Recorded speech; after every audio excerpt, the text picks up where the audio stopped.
Hello everybody, Kathy Ashton from Health 104. I'm the head medicinal nutritionist here at Health 104, and this is the most beautiful environment that we have. And today I'm going to be talking a little bit about brain health.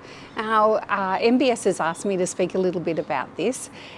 It's really interesting. I was talking with Kate about this when we first started, and it was about, if I was to ask you a question about what do you understand and what foods do you know make your gut healthy?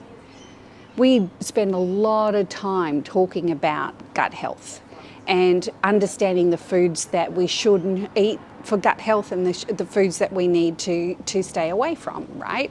If I was to ask you about healthy foods, we know a lot about heart healthy foods as well.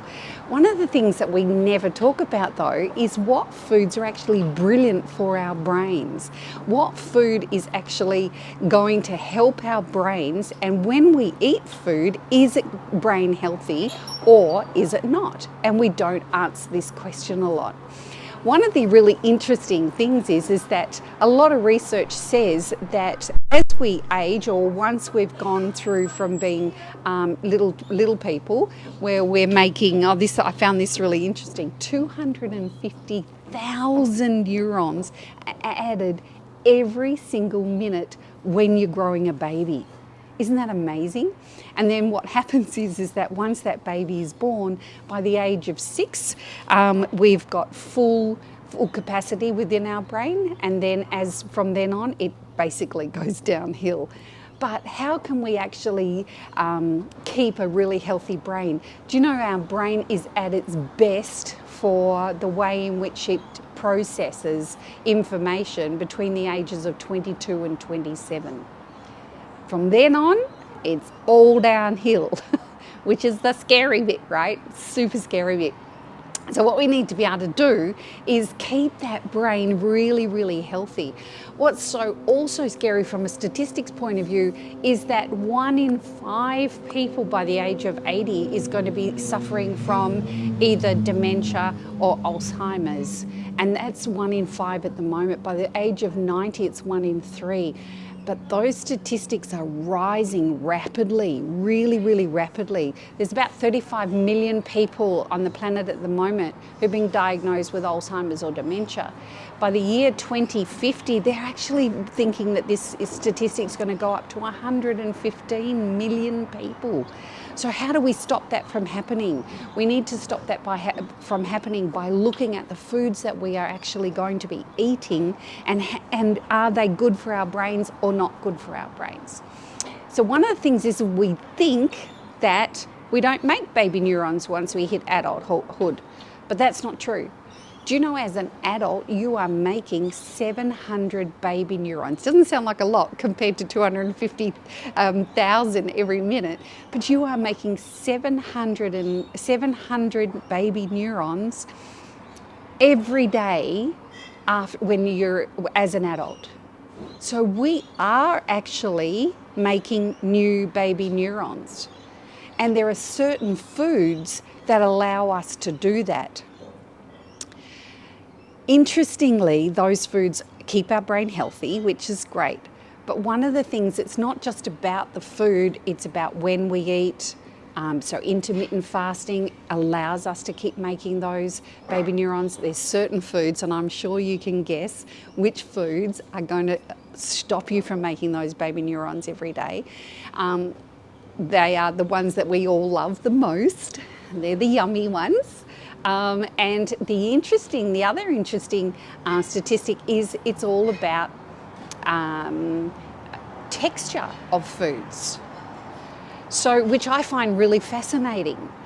So when I say texture of foods, do you know that it's the crunchy foods? If we eat crunchy foods, we make baby neurons, 700 baby neurons every day, which keeps the brain healthy and young, right? Which is really super important. Crunchy foods like carrots and lettuce, like anything that's crunchy, right down to probably toast, if you can get crunchy toast. But these are really, really important foods that we get that crunch from it. when we age, especially when we get above that 60, 70, 80 years of age, a lot of the time we're only doing tea and toast, or we're doing porridge in the morning followed by maybe tea and toast, or cakes, or these sorts of things. And what they are is they're not crunchy. They are actually soft and mushy. And the older we get, if we've got problems with your teeth, you're going soft and mushy. Well, we can't do that. You've got to go crunchy foods. It's really important to be able to make those 700 baby neurons, and to keep your brain healthy and happy. That happens all within the hippocampus. The hippocampus is a really important part of the brain, and we need to feed it well. Other things are lifestyle issues. Running, so exercise allows you to make those 700. Keeping stress low, the more stressed you are, they'll stop being made. What else? Alcohol. That's the one that everybody asks me about. Well, can I drink alcohol and still make baby neurons? No more than 140 mils in a day. That's not a lot. Small glass of red wine. And it's the resveratrol in the red wine that's very good for the brain. Then what have we got? Blueberries, they are fantastic for brain health, and all of these sorts of things. Lots of fruits and veggies. The more fruits and veggies you have, the healthier your brain's going to be. The interesting thing about that is that if you eat fruits and veggies, you're getting a really good healthy brain, right? But you're also getting a healthy gut. So now we have a gut-brain connection. We don't know which comes first. So the research is really out on all of that too, whether